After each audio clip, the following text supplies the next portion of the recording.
STF forma maioria para descriminalizar o porte de maconha para uso pessoal. E o Plano Real completa 30 anos. Eu sou Mano Ferreira. E eu sou Gustavo Gobi. Curta, compartilhe, ative o sininho desse vídeo, divulgue para os seus amigos. Porque tá começando mais um Livrescast.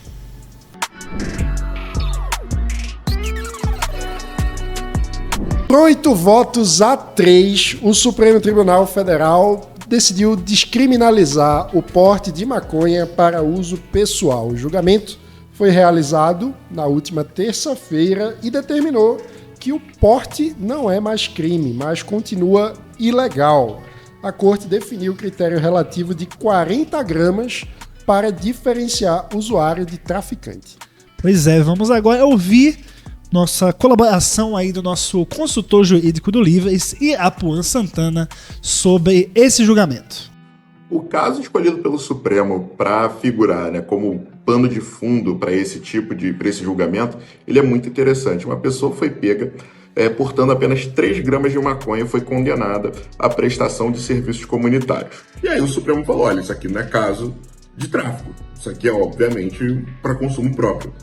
E aí o Supremo, como se trata de repercussão geral, que é um caso que a interpretação fixa uma tese, e essa tese ela vai passar a valer para todos os lugares, então o Supremo tentou observar uma padronização do que seria até um limite, qual seria o limite de uso próprio. E aí, primeiro de tudo, continua sendo ilegal, se torna uma infração administrativa, ou seja, na prática, você ainda continua sofrendo penalidade. A questão é, não vai para o seu antecedente, entendeu? Então, esse é o primeiro ponto. O segundo ponto, qual é o padrão?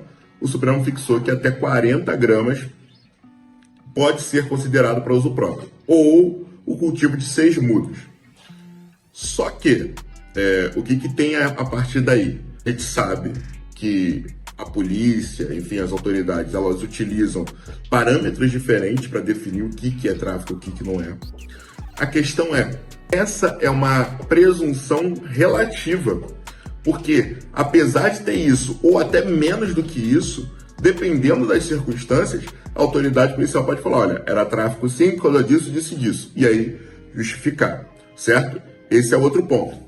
E aí tem uma outra questão, que é qual é a função do Supremo Tribunal Federal nisso? Porque a gente está falando de uma aplicação de norma, uma aplicação de lei. A gente está falando o que é tráfico e o que não é, se está descriminalizado ou se não está. Então, fica aí também um espaço de reflexão para o diálogo institucional que vai acontecer a partir de então. Será que o Supremo era o lugar certo para fazer esse tipo de debate? Esse é um ponto. Será que vai ter algum tipo de resposta do Legislativo? Esse é outro ponto. E, por fim, a gente tem que entender também quais são as consequências a partir daí. O fracionamento da droga, como é que isso vai acontecer a partir de agora, quais são os incentivos que as pessoas vão ter a partir desse momento. Bom, várias questões muito pertinentes o Ira traz aí no Pois seu é, vídeo, esclareceu muito, mas também mostrou que essa decisão do STF ainda deixa muita coisa em aberto, né, mano? Pois é, eu acho que a primeira coisa a gente trazer é o fato de que a guerra às drogas gera esse tipo de situação absurda do ponto de vista da lei, Porque na prática a gente está falando que, primeiro, o usuário é diferente do traficante. Todo mundo concorda, inclusive o Congresso, Foi Sim. o Congresso que definiu que o usuário é uma coisa e o traficante é outra. Mas, ora, para ter o usuário, no mundo que as pessoas não têm todos um quintal para fazer suas plantações... Não existe um mercado legal de maconha no Brasil. O usuário vai comprar do traficante. Sem dúvida. Então a gente está criando uma assimetria entre situações do ponto de vista da própria lei. No fim das contas, tudo isso por uma incapacidade do Estado de tratar adultos como adultos, Sim, no fim das contas é isso, Acho que tá aí acontecendo já há algum tempo um cabo de guerra entre o STF e o Congresso Nacional, não só nesse tema, mas dentro desse tema, o ponto aqui é que esse julgamento do Supremo, ele já dura 9 anos, né? Esse caso que o Apuan trouxe pra gente, ele é de 2015, e aos poucos, às vezes, ele vem sendo retomado. Aí ele volta, aí tem um voto a mais, aí ele volta 2 anos depois, aí tem mais um voto. E agora, finalmente, 9 anos depois, a gente teve, de fato, a conclusão. E por que a gente teve, de fato, a conclusão? Porque nessa briga entre Supremo e Congresso, do lado de lá, né, do lado do Congresso, eles estão também querendo pautar isso, mas de uma forma mais restritiva. O Congresso, é bom lembrar que a PEC das drogas passou na CCJ da Câmara dos Deputados, proibindo o porte de qualquer droga, e qualquer droga não, né? Porque existem drogas legais, drogas que você compra na farmácia, mas qualquer droga que não é considerada legal e qualquer quantidade. Então, meio que o STF joga de lá, o Congresso joga de cá, e aí quando um se movimenta, o outro se movimenta para responder, e essa foi a última movimentação nesse processo. E tem uma coisa curiosa, porque mesmo na proposta que o Congresso está tramitando no Congresso de PEC, há manutenção do texto da lei de drogas, ou seja, há manutenção da diferença de tratamento jurídico entre o usuário e o traficante. E não há a declaração mais objetiva sobre o que diferencia um usuário de um traficante. Ou seja, a insegurança jurídica vai permanecer, mesmo que o Congresso aprove a PEC, em tese. Se você tem um tratamento jurídico diferente, você precisa ter uma padronização no Poder Judiciário sobre como aplicar a lei, para que a lei não seja aplicada de forma desigual em situações semelhantes. Afinal de contas, esse é um princípio basilar da Constituição, cláusula pétrea, que abre a Declaração de Direitos Fundamentais da nossa Constituição, esse artigo 5º, que é o básico. Todas as pessoas são iguais diante da lei.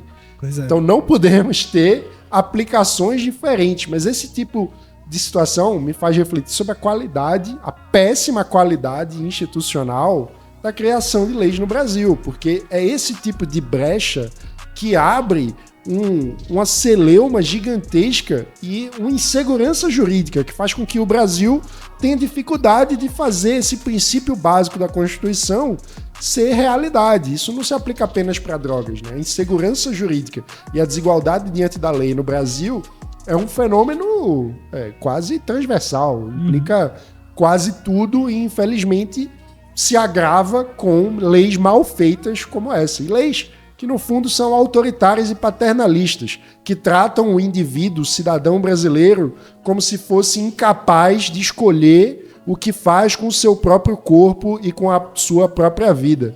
Ou seja, parem de infantilizar o cidadão brasileiro. Pois é, mano. E assim, a questão desse julgamento em específico, né, eu sei também o caso em si que está sendo julgado, que a partir dele se abre o precedente para outros casos que aconteçam futuramente, e casos que já aconteceram, na verdade, já saiu a notícia essa semana aí que o CNJ está fazendo um pente fino nos presos para ver quem foi enquadrado como traficante e aí portando menos de 40 gramas e, portanto, ter uma revisão aí da prisão de cada um. Mas o interessante é que dentro dessa quebra de braço também fica muito nebuloso o que de fato é atribuição do Supremo Tribunal Federal e o que de fato é atribuição do Congresso Nacional. E eu acho que aqui é importante esclarecer que o STF, ele tá trazendo o tema, julgando um tema em cima de um caso concreto. Um caso em que a pessoa estava portando 3 gramas e aí ela foi presa por conta disso injustamente, ela entra na justiça, o processo começa a rolar, ela recorre, vai para uma instância superior, recorre de novo, vai para uma instância superior, chegou no STF no fim das contas. E aí o STF tem que ouvir os dois lados, e ele vai ouvir o lado da defesa, que diz o quê? Olha, o meu cliente, ele não pode ser considerado traficante porque ele estava carregando uma quantidade ínfima e a lei de drogas do Brasil não diz exatamente qual é a quantidade que divide o usuário do traficante. Por conta disso, o STF ouviu a defesa e falou, ok, realmente a lei tem essa falha, ela é julgada como inconstitucional e nossa interpretação a partir disso é essa. Então, o STF, ok, ele tem um ritmo que ele é próprio. Os próprios juízes podem decidir quando que eles vão julgar as coisas. Isso é um fato. E essa decisão, às vezes, sim, é um pouco política. Mas num caso como esse, num julgamento como esse, o Supremo Tribunal Federal, ele é acionado. Ele só está respondendo a uma ação. Como a Corte Suprema do país interpreta essa ação. Tem uma outra coisa... diante de uma brecha que tem na lei, né? Total. O Congresso lá em 2005 aprovou essa lei e isso passou sem essa distinção. E aí tem o outro lado, que é o quê? O STF próprio, seus 11 juízes, determinarem qual é a quantidade correta para se diferenciar uma coisa da outra. E aí, na minha opinião, isso realmente já é uma questão de Congresso Nacional. É uma questão de você abrir uma comissão especial, você trazer especialistas, você aprovar em comissão especial, aprovar em plenário na Câmara, passar para o Senado, todo aquele rito que a gente já conhece de todos os projetos de lei ou PECs. O problema é que não fizeram isso. Não fizeram. E a lei tem que ser aplicada do mesmo jeito. E aí como é que você aplica a lei se você não tem um parâmetro definido pelo Congresso? Alguém tem que definir. Na prática, estava sendo cada autoridade policial na ponta, cada juiz na ponta, gerando o quê? Desigualdade diante da lei. Então, dado que essa realidade está posta, o Supremo tinha mesmo que arbitrar algo. E aí é muito curioso, porque nós somos muito críticos aqui no Livres do quanto, muitas vezes, o judiciário cria a insegurança jurídica ao definir coisas muito parecidas de forma muito diferente.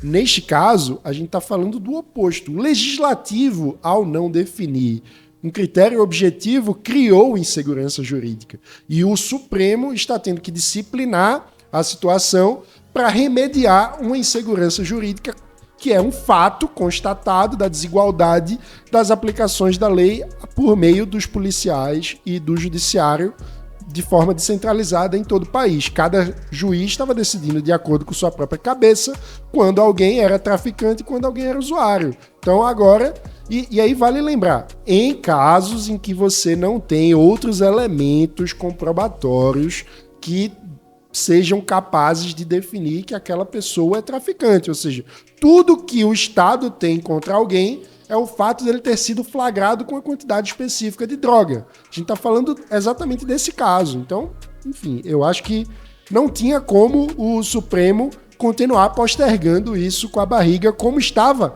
há 10 anos.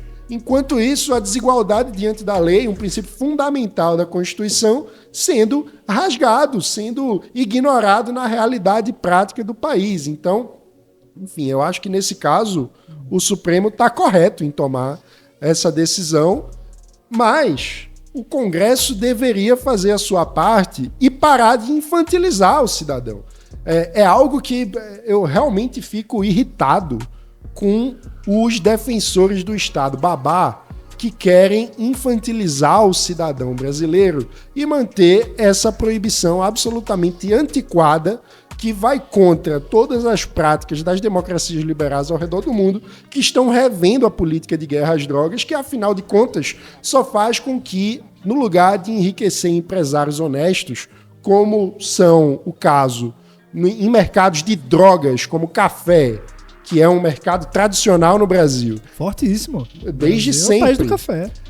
Em mercados de drogas como o álcool, que também nós temos uma gigante mundial, que é a Ambev nesse mercado, nesses casos a gente enriquece pessoas que estão ali honestamente tentando produzir o melhor produto possível para o seu cliente.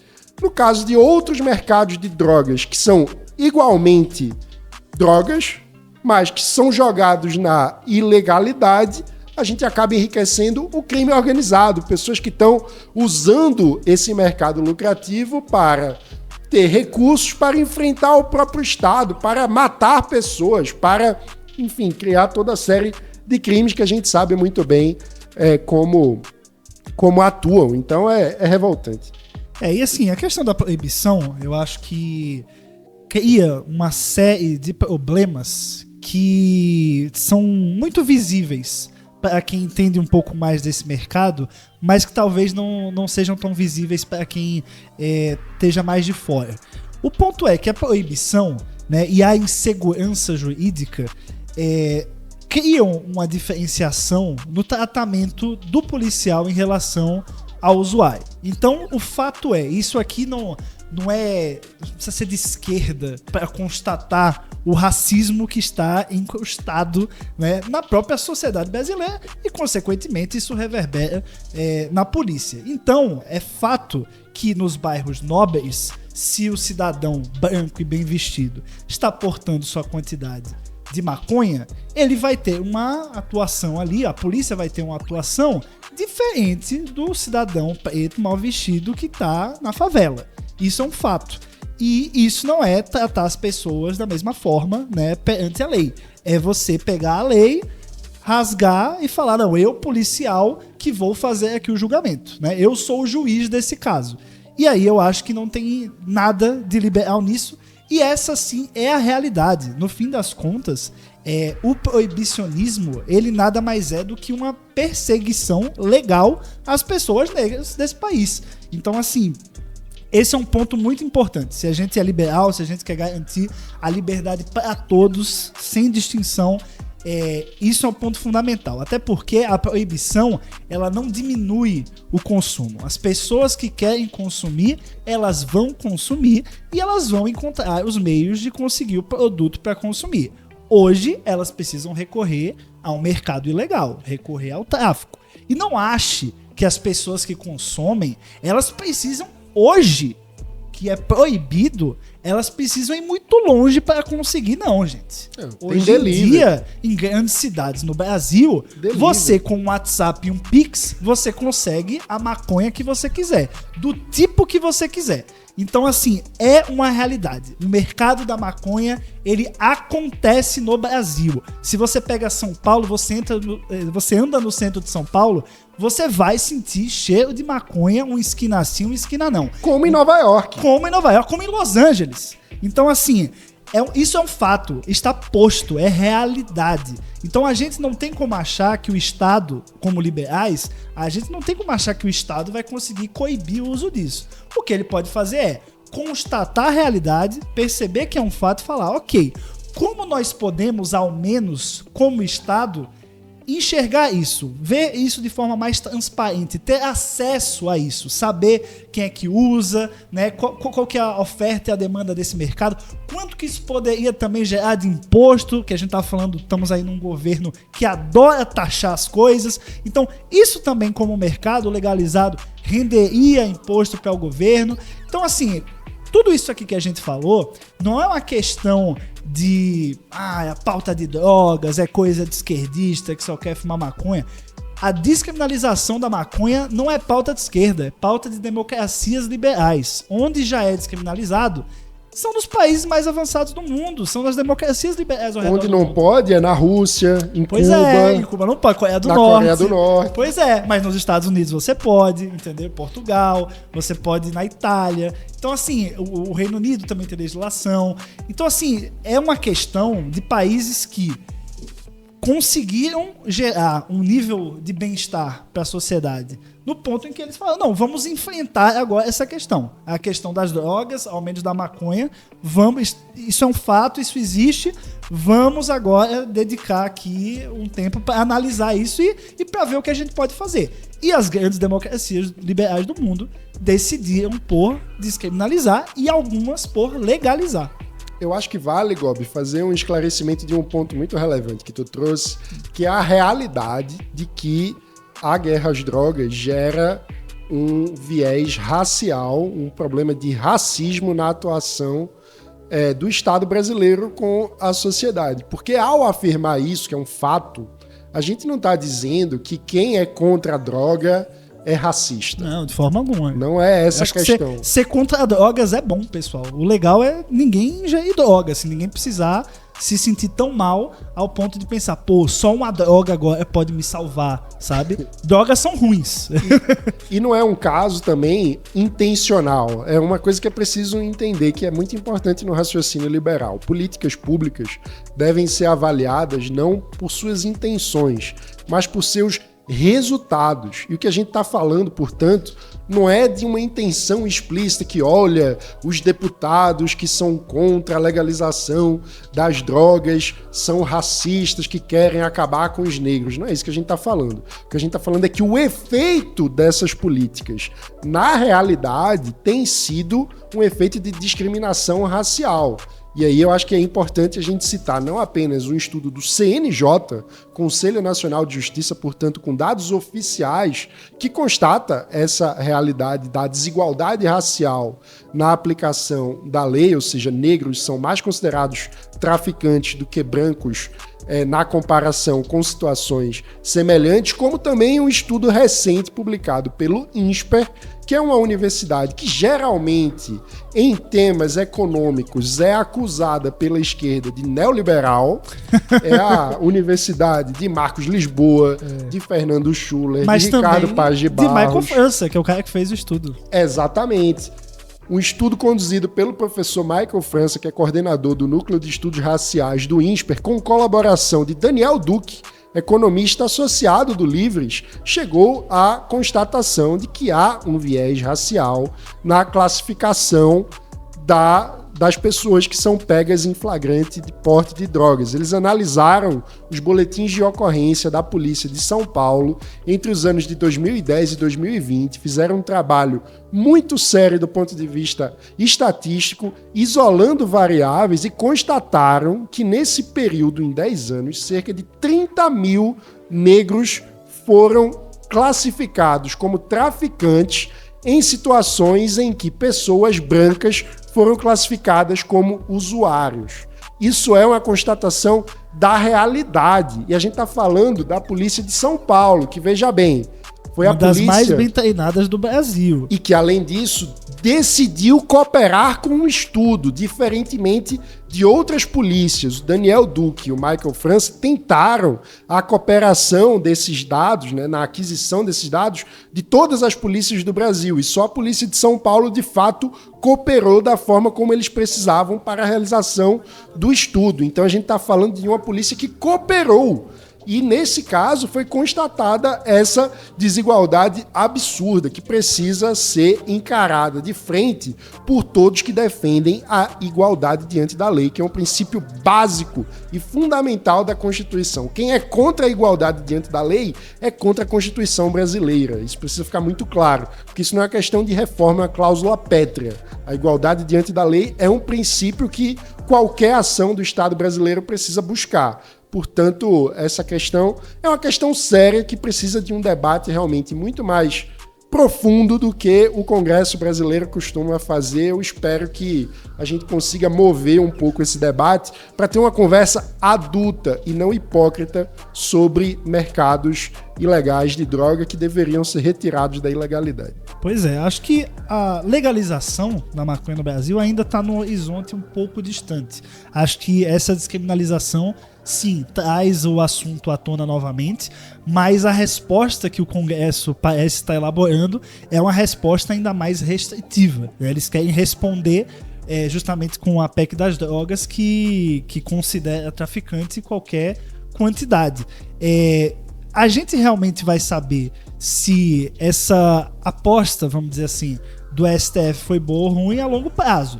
Mas o que a gente tem hoje é o Supremo Tribunal do país reconhecendo isso, e que sim, isso tem um impacto na realidade. Apesar de a gente saber que são 11 juízes lá em Brasília com uma caneta e um papel na mão, tem uma diferença clara. Nós liberais sabemos bem que uma canetada ela não muda automaticamente a realidade.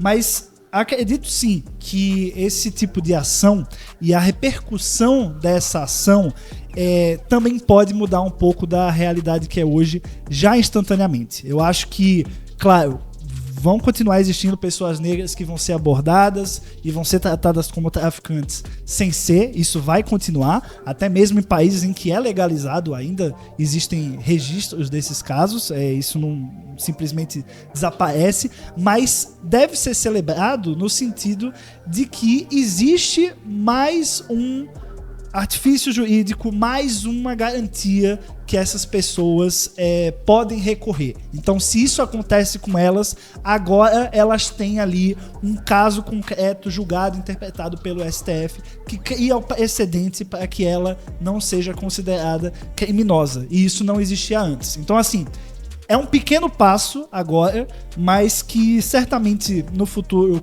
quando e se a gente estiver falando de legalização, a gente vai lembrar desse momento e vai lembrar que esse momento agora que a gente está vivendo, essa ação do STF, foi uma sementinha ali que vai no futuro desencadear na legalização. Então, acho que como liberais e pessoas que, enfim, querem que as pessoas, cada um tome conta da sua vida, no fim das contas, né? Acho que deve sim ser celebrado. Apesar de todo esse debate STF, Congresso, que é a atribuição de um, de outro, uma coisa de cada vez, né? E se você acha esse debate importante, eu tenho um convite para fazer a você, porque a gente está defendendo assim com tanta ênfase, porque a gente está falando, no fim das contas, de um compromisso essencial do Livres, que está inscrito, inclusive, no nosso estatuto, que é a convicção profunda de que cada um deve ser dono da sua própria vida e de que pessoas adultas devem ter liberdade para ingerir substâncias em seus próprios corpos, independentemente de outros considerarem nocivas essas substâncias, porque isso quer dizer tratar cada um como dono da sua própria vida e como adulto. O contrário significa você entender que um adulto pode ter mais discernimento sobre o corpo de um outro adulto do que ele mesmo, o que é absurdo, é uma agressão aos princípios liberais. Então, se você concorda com isso, o convite que eu tenho para fazer, você precisa ser um associado do Livres, porque tudo isso aqui que a gente está falando, todo o trabalho que o Livres faz, só é possível graças ao apoio, inclusive financeiro, por meio das mensalidades dos associados que nós temos, mais de 5 mil em todo o Brasil, e você precisa nos apoiar, se tornar um associado, se engajar nos projetos que nós temos, um deles, inclusive, em defesa da legalização da cannabis para fins medicinais no Brasil, o PL 399 de 2015. E você pode, ao se associar ao Livres, apoiar diretamente um projeto como esse. Para isso, você entra no nosso site em eusoulivres.org/participe. E aí você faz a sua inscrição, se torna um associado e ajuda o Livres a continuar existindo. Não existiríamos, somos uma associação civil, não existiríamos sem os nossos mais de 5 mil associados em todo o Brasil. Queremos ter você entre eles. Isso aí. Bom, mano, vamos para o nosso próximo tema aqui, porque tem gente fazendo aniversário nessa semana, né? Nessa próxima semana aqui. Um belíssimo aniversário. Estamos falando dos 30 anos do Plano Real, o plano que retirou o Brasil da Cracolândia monetária. Porra, eu gostei. Essa expressão que usou foi o Gustavo Franco, né? Exatamente. Cracolândia. Saindo, já que a gente tá falando de droga, né? Eu acho que tá bem adequada essa citação. Exatamente, porque veja só, defender a liberdade para o próprio corpo não é induzir pessoas à dependência química. Eu diria que o Brasil, nesse sentido, depois de sair da Cracolândia, ainda não se recuperou totalmente desse vício em drogas, porque o que falta ao Estado brasileiro é a capacidade de ter responsabilidade fiscal. A causa primeira da inflação é a gastança descontrolada com o dinheiro público. Pois é, e o Plano Real, eu acho que, como a gente falou aqui da sementinha que no futuro vai gerar muitos frutos, eu acho que o Plano Real é justamente isso, né? Pra quem não era nascido na época, como eu, é bom lembrar que a mudança para o real não foi exatamente o que mudou e transformou tudo e acabou com a hiperinflação. O real, ele só teve esse impacto todo por conta do conjunto de reformas liberais que aconteceram junto com a implementação dele. E claro, um trabalho exemplar de comunicação da nova moeda que não ocorreu com as moedas anteriores, né? Somos aqui dois comunicadores, dois jornalistas, a gente pode falar bem disso, Mas uma coisa que sempre me chamou a atenção em relação ao Plano Real foi como eles conseguiram ir implementando aos poucos para ir ganhando o apoio popular, para que quando eles realmente implementassem o real no sentido de ser a única moeda, a nova única moeda, os brasileiros já estarem basicamente acostumados com ela, né? Teve o RV, e aí quando o RV passou a ser real, meio que já tinha muita gente usando. Isso é um aspecto muito bonito do projeto do Plano Real e que o próprio ex-presidente Fernando Henrique Cardoso atribui o mérito desse processo ao nosso conselheiro acadêmico Pércio Arida, que falou o tempo todo o quanto era fundamental que para que o plano desse certo, a população entendesse o plano, que o plano não pegasse a população de surpresa em nenhum dos seus aspectos. E aí eu acho que vale contextualizar, especialmente para os mais novos, que basicamente a hiperinflação no Brasil, em primeiro lugar, é uma herança maldita da ditadura. Então, a ditadura militar, ao não prestar contas à sociedade da forma como usava o dinheiro público, comportamento típico de qualquer ditadura, gerou uma gastança irresponsável. Não tinha... É muito surreal. Vale a pena para quem não assistiu ainda. Foi inflação de 16% ao mês. Isso é um negócio surreal. Eu não consigo imaginar uma coisa dessa como um jovem que eu sou. É surreal. Para quem não assistiu ainda, assista o documentário que eu tive a honra e o privilégio de dirigir aqui no canal do Livres, Muito Além de uma Moeda, onde a gente conta em detalhes a história do Plano Real. E um aspecto muito importante para entenderem é que essa gastança descontrolada da ditadura foi acompanhada pela avacalhação completa do orçamento público. Então, quando a gente sai da ditadura militar, o cidadão brasileiro não era capaz sequer de saber quanto o governo gastava. Sabia que não existia sequer, Gobi, uma peça de orçamento. Cara, você tinha orçamentos paralelos. Freestyle. Muita gente mais nova não faz ideia de que existia no Brasil um negócio chamado conta-movimento, um diabo muito maluco, que era o seguinte: cada governo de estado tinha basicamente um banco público para chamar de seu, um banco estatal. Aqui em São Paulo tinha o Banespa, em Pernambuco tinha o Bandep, eu não sei em Alagoas. Devia ter um lá também. Devia ter algum, mas basicamente todo governador tinha um banco estatal sob a sua gestão. Então o que é que ele fazia? Preciso fazer uma obra, preciso inaugurar uma nova rua, asfaltar uma rua, o que é que eu faço? Não tenho dinheiro, eu mando o banco imprimir dinheiro. O banco fácil. Imprime lá. E aí como que faz? O banco depois diz, como é que o banco vai fechar suas próprias contas? Fez um empréstimo pro governo do estado, não tinha lastro, ou seja, não tinha como pagar esse empréstimo, o que é que o banco fazia? Jogava para conta movimento, para o Banco Central. Ou seja, o Banco Central, aí é que literalmente imprimia dinheiro. Uma coisa muito engraçada, no depoimento de Pércio Arida, nosso conselheiro acadêmico, que foi diretor do Banco Central, foi presidente do Banco Central, mas logo no governo Sarney ele trabalhou nessa parte, ele conta como era inacreditável, que no dia a dia, do nada, surgia uma conta para ser paga. Não, aqui, tô aqui organizando o orçamento do Banco Central, organizando as coisas, de repente uma conta a mais. No outro dia outra conta, cada uma vindo de um governo de estado. Ou seja, era uma bagunça completa. O estado era incapaz de saber quanto devia. A gente tá falando desse país. É disso que a gente tá falando quando fala do Plano Real. Da reorganização inteira da contabilidade pública. Muita gente, é algo até que eu me empolgo quando falo sobre isso no contexto do governo Dilma. Sim. Porque a Dilma foi empichada pelo crime absurdo de fraude ao orçamento público. Por que eu digo que é absurdo? Porque é um direito básico do cidadão saber como o seu próprio dinheiro está sendo gasto. Contabilidade pública não é um detalhe técnico.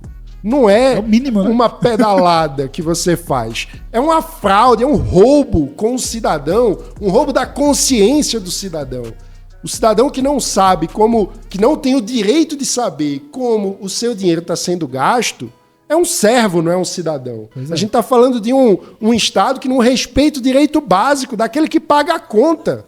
Que no fim das contas, quem paga essa conta é o cidadão brasileiro, sobretudo o mais pobre, que é algo que as pessoas precisam entender sobre a inflação também. Porque na prática, quando você liga a máquina de imprimir dinheiro, bota lá a impressora para gerar moeda, sem ter uma riqueza correspondente, o lastro, né, que faz com que aquela moeda mantenha o seu poder de compra, na prática, o que você está fazendo é roubando o mais pobre. Você está fazendo com que o salário do mais pobre derreta antes que ele chegue no supermercado. Então, a vida antes do Plano Real era uma loucura, que as pessoas pegavam o salário e corriam para o supermercado. Outro dia eu estava vendo um depoimento do Edmar Baixa sobre a situação numa fazenda. Os funcionários da fazenda chegaram para o fazendeiro e disseram: patrão, por favor, não nos diga quando você vai pagar nosso salário. Por favor, mude o dia do mês que você faz o pagamento e nos surpreenda. Por quê? Porque quando era previsível o momento do pagamento, o supermercado próximo da fazenda antecipava o ajuste de preço sabendo que os funcionários iam correr para o supermercado, tentar ganhar um pouco com a remarcação da inflação. Então, a forma como os funcionários da fazenda tinham de conseguir tentar não ter uma erosão do seu poder de compra no mercado era que nem eles soubessem quando iam receber o pagamento para a informação não chegar no dono do supermercado. A gente está falando de um país enlouquecido. Não, isso é uma situação de barbárie financeira, de barbárie econômica. É literalmente a cracolândia monetária. Não, e assim, pessoal, enfim, quem é da minha geração, lógico que não vai lembrar exatamente das filas no supermercado, das prateleiras esvaziadas. Mas uma coisa que a minha geração ainda pegou como um reflexo disso, ainda uma mentalidade, uma questão cultural, é a tal da feira do mês. Você deve lembrar que há um tempo os nossos pais faziam a tal feira do mês. E a gente fica se perguntando hoje, pra que isso, sabe? Pra carregar mais sacola até o caminho de casa? Qual que é o objetivo? É pra geladeira ficar abarrotada de coisa? Gastar mais energia? Ir só uma vez pro supermercado no mês pra não precisar ir outras? Não, isso é uma cultura que vinha da época pré-real, em que as pessoas elas já faziam a feira do mês, né? De uma vez só, já faziam a feira numa vez no mês. Por quê? Para aproveitar o preço mais barato. Porque no mês seguinte ia estar 16%, 20% mais caro. Isso é muita coisa, muita coisa. Então assim, se você hoje tem o privilégio, não é privilégio não, o direito mínimo, mas que na época era um privilégio, de ir no mercado, fazer umas comprinhas, ir para casa e pensar, putz, esqueci o sabão. E aí você pensa, não, amanhã eu compro, semana que vem eu compro, tá tudo bem.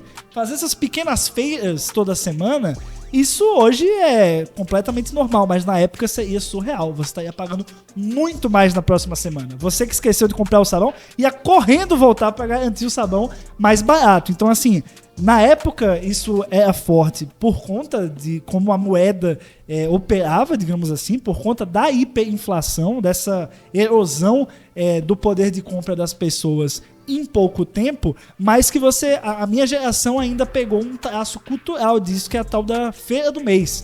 Então, enfim, ainda existe um resquício de medo de que a coisa ficasse mais cara no mês seguinte, coisa que hoje a gente sabe que não é um problema depois que o real foi implementado. Agora, com 30 anos de real, a gente vê que realmente foi um sucesso. A gente teve, em 15 anos antes do real, 7 moedas diferentes. E aí, quando chegou o real, não precisou de mais nenhuma moeda nova. Estamos aí a 30. Se isso não é sucesso, eu não sei o que é. Esse aspecto que você comentou é muito interessante, que tem um impacto, inclusive, arquitetônico nos apartamentos. Quando a gente vai num apartamento feito ali nos anos 80, eles tinham dispensas enormes, um negócio assim, feito para estocar alimento, que é uma coisa muito doida. Quase apocalíptica, assim, né? Você tem que sair correndo, conseguir com a quantidade maior de comida que você puder, porque, meu Deus do céu, daqui a pouco a moeda já não vai valer mais nada e tudo mais. No documentário que a gente fez, tem a cena lá da Olimpíada da Carne, que vai abrir a loja e tá todo mundo correndo pra pegar.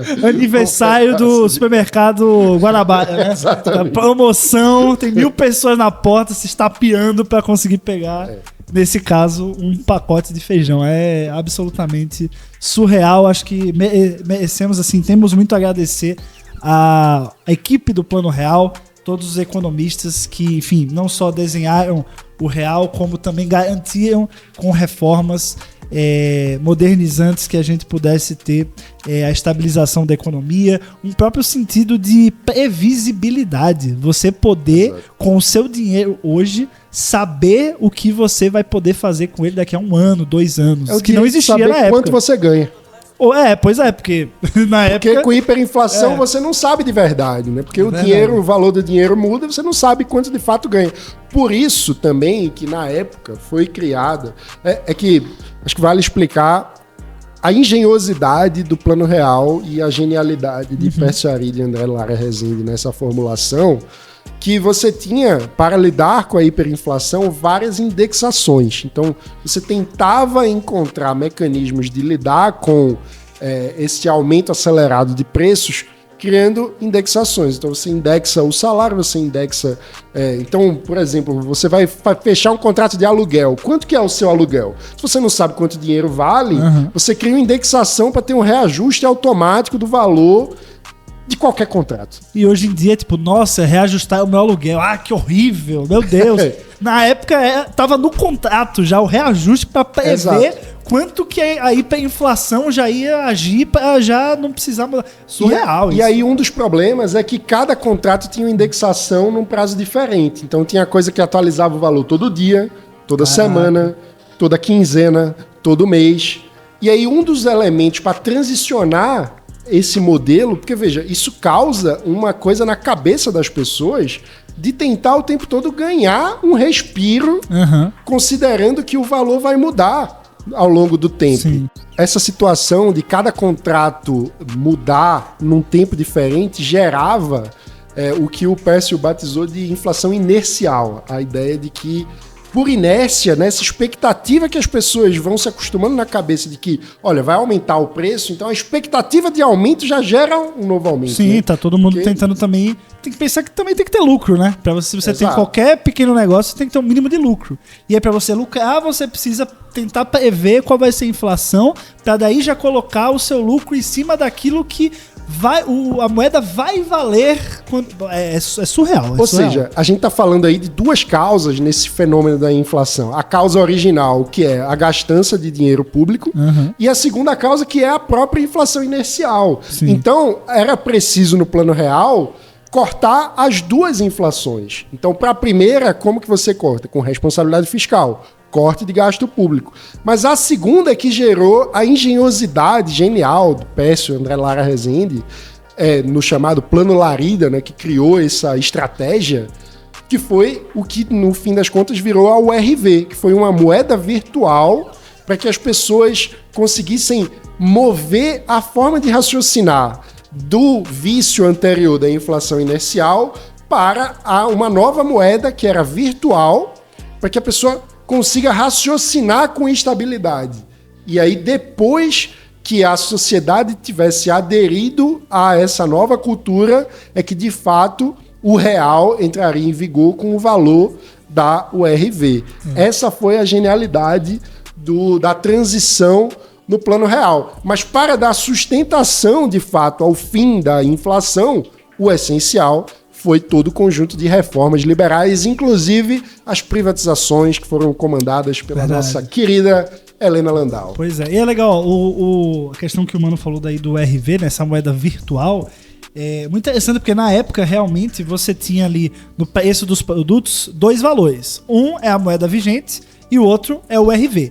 Então toda vez que você ia pegar algum produto, você via que ele tinha 2 valores. Só que na próxima vez que você ia no mercado, você via a moeda vigente, o preço saltando e o RV estável. Exato. Aí você ia uma terceira vez, a moeda vigente, mais um salto, o RV estava, até aumentava, claro, normal, mas muito menos. Você ia uma quarta vez, via isso acontecendo de novo, uma quinta vez. Até que você fala, pô, não, peraí, eu vou adotar essa moeda nova. Ela tá crescendo muito menos do que a outra. E aí as pessoas começaram a aderir aos poucos, a população começou a entender, a própria inflação inercial começou a cair, e aí quando veio o real, como a gente falou aqui no começo, quando veio o real já estava todo mundo acostumado, e aí também o real acompanhou essa baixa inflação que o RV vinha trazendo, e foi assim pelos próximos os meses seguintes, os anos seguintes, e agora as 3 décadas seguintes. O Gustavo Franco tem uma metáfora muito boa, que ele diz que a URV foram os drones e as bombas tecnológicas. E depois o ajuste fiscal, as reformas liberalizantes e tudo mais, era a guerra convencional, com baionetas na mão, em meio... A guerra contra a hiperinflação. Pois é, e se você quiser saber mais sobre essa guerra desse grupo de liberais contra a hiperinflação, a construção do real, a criação do real, a implementação, todos os bastidores, você precisa conferir o documentário Real, muito além de uma moeda. eusoulivres.org/real, você encontra lá, vai ter disponível para você conferir. E se você não viveu essa história, você pelo menos agora vai conseguir conferir como que tudo isso aconteceu, né, mano? Com certeza. E lembrando, o legado do Plano Real continua vivo, a importância da responsabilidade fiscal, ainda mais nesse momento que muita gente fica dizendo, mas por que o governo tem que ter as contas em ordem? Não precisa. Não precisa, não sei se precisa cortar gasto, eu ouvi alguém dizer essa semana. Não. Os gastos que o governo brasileiro tem com privilégio para o setor automotivo, grandes empresas, não precisa não cortar. Tá? Afinal de contas, taxando a blusinha do pobre, a gente vai... Pois é, né? Contas, o pobre, no fim das contas, esse discurso irresponsável só prejudica o mais pobre. Bom, mano, vamos para as atividades do Livres na semana? Vamos nessa. Essa semana, o líder Livres, nosso amigo Urian Fancelli, estreou um novo programa na grade da Flow News. O Grupo Flow, que é o maior grupo de podcasts do Brasil, né, lançou um novo produto, que é o Flow News Internacional. O Rian, que é internacionalista, grande especialista em política internacional, está comandando esse novo programa. Então, fica aí o convite para o pessoal assistir. Você que quer saber mais, entender guerra Ucrânia-Rússia, Palestina-Israel... Quartelada na Bolívia. Tudo que é política internacional, ele tá cobrindo por lá, então fica aí a recomendação se você quer entender um pouco mais a fundo esses conflitos, esses dilemas, enfim, eleição nos Estados Unidos, já chegando aí também, muita coisa legal que ele comenta por lá, fica a dica aí, Flow News Internacional. Outra coisa muito legal essa semana foi o nosso líder Livres, o Wellington Silva, que teve um projeto aceito na Comissão Municipal LGBTQIA+, de Balneário Camboriú. O Wellington teve o seu projeto enviado para o relatório final na primeira Comissão Municipal LGBTQIA+, de Balneário Camboriú, defendendo visões liberais para... Pois é, essa comissão que foi iniciativa da OAB local, acho que é muito, muito interessante isso, também tem uma integração ali com o poder legislativo, de realmente essas ideias se transformarem em políticas públicas efetivas para a população LGBTQIA+.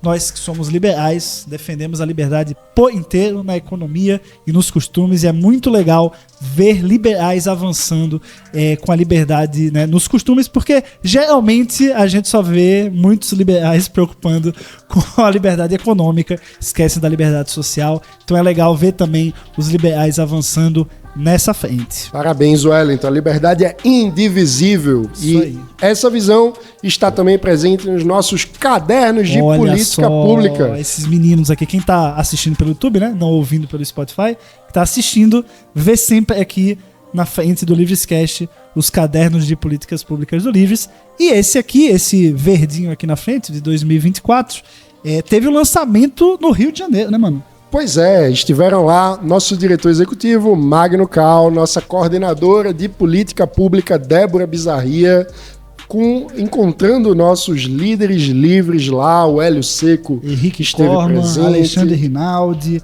toda a galera liberal lá do Rio colou pra, claro, né, tomar uma cervejinha, porque foi no Three Monkeys Pub House, então foi uma coisa descontraída, né? Você acha que o liberal é aquele... O liberal do Livres é aquele engravatado? É liberal por inteiro, liberal por inteiro, faz evento tomando um choppzinho, no happy hour, sempre muito mais divertido. É isso aí, semana que vem vai ter mais lançamento do CPP, né? Vai ter em Curitiba dessa vez, olha só, o Magno vai estar lá também. E a gente vai ter também presente os líderes livres, a vereadora Amália Tortato, presidente do Conselho de Administração do Livres, o Luiz Leles, coordenador da setorial antirracismo, o Edson Lau Filho. E sim, vai ser muito bacana, é muito legal ver as nossas ideias, mais de 80 ideias aqui que estão presentes no Caderno de Políticas Públicas 2024 do Livres. É muito legal ver elas chegando em diferentes cantos do Brasil. A gente também está firmando termos de compromisso com vários pré-candidatos aí ao redor do país, para a gente ver essas propostas que a gente está trazendo, propostas liberais para as cidades brasileiras, não só que elas sejam promessas, mas que elas também se tornem realidade, seja o município São Paulo, uma grande metrópole, seja no interior da Paraíba, em todos os lugares. Todo lugar, né? É local de liberdade. Semana que vem, como nós já dissemos, completa no dia 1º de julho os 30 anos do real como moeda nacional. Uma efeméride muito importante para todos os liberais brasileiros. E no dia seguinte, dia 2 de julho, tem uma data que é muito especial para mim. Para nordestinos, em geral. Estão falando do bicentenário da Confederação do Equador, que vai ser celebrada lá em Recife. Eu terei o prazer de participar dessa cerimônia a convite da vice-governadora Priscila Krause, associada a Livres.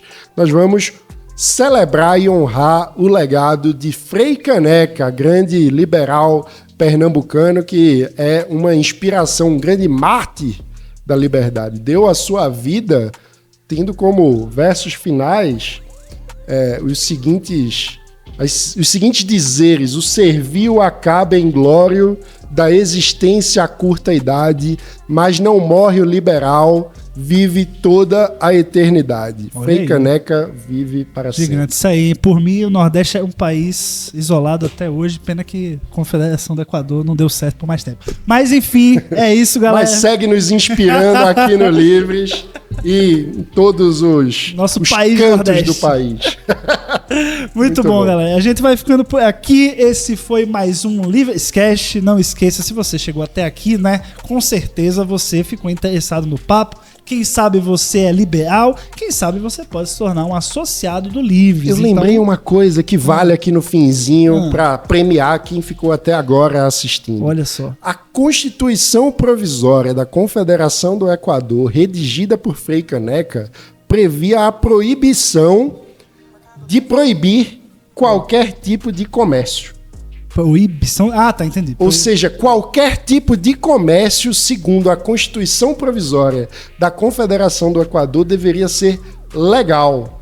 Nessa Constituição, jamais existiria guerra às drogas. Pô, é verdade, hein? É verdade. E caneca aí, quem bebe da minha caneca tem sede de liberdade. É isso aí. Bom, galera, é isso. Se você ficou até aqui, seja um associado Livres, cola lá no nosso site, eusoulivres.org, o link vai estar aqui na descrição. Esteja você assistindo pelo YouTube, ouvindo pelo Spotify. Se você está no YouTube, não se esquece, deixa o like, se inscreve no canal, deixa aqui o seu comentário sobre o que você achou aí dessa decisão da descriminalização da maconha. O Plano Real também, se você já conferiu aí o documentário. Se você está ouvindo a gente pelo Spotify, continue nos ouvindo pelo Spotify e não esqueça de avaliar o podcast. Tem aí, ó, na página do Livrescast, tem aí umas estrelinhas que você pode clicar e aí você vai lá e dá 5 estrelas pro Livrescast. Isso ajuda a gente demais a fazer a gente chegar em mais pessoas, o Spotify recomendar para mais pessoas o nosso podcast, mano. Viva Frei Caneca! Isso aí, viva a liberdade. Até o próximo Livrescast. Tchau, tchau.